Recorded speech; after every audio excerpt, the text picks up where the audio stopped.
Right. With me is William Byron. You're a rookie in the NASCAR circuit this year. You've hit 2 top tens in your last 3 races on a road course, and I think it was also a Pocono. Do you feel like you're kind of coming into your own as we go into the stretch for the playoffs?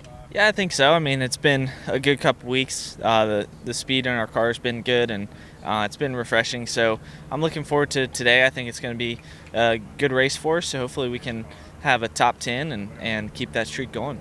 Now, a lot of the NASCAR drivers, you get some of them grow up at the kind of a silver lug nut, kind of tied to their play toys. You got started with a simulator. How in the world do you turn a simulator driving into finally getting into a real car and then get into Cup? I mean, that's crazy. Yeah, it's a different style of growing up in racing, but the simulator stuff was always something that I did as a kid, and it was my way to get involved in racing because my family wasn't involved in racing. So simulator racing was kind of the way that I got started and kept my career going.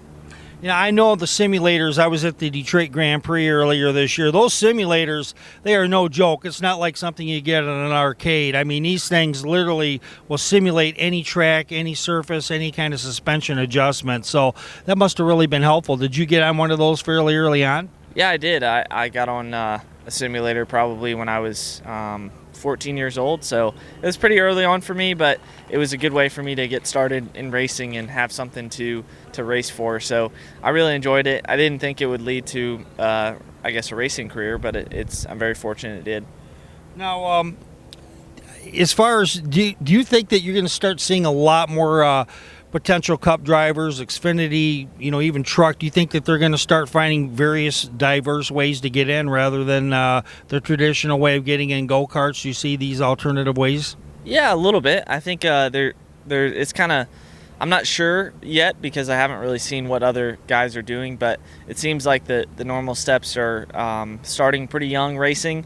The ages seem to be getting younger and younger, so I'm not sure that many people will come from my background as much, but hopefully if they do, then they can have a shot to make it up to this level. Do you mind holding the mic? I'm going to get out of this one. Last question. That's good. Want your sunglasses? Yeah, sure. I think you need them. My God. It's like, They're fine. It's fine. Okay. I've asked this to a few other guys.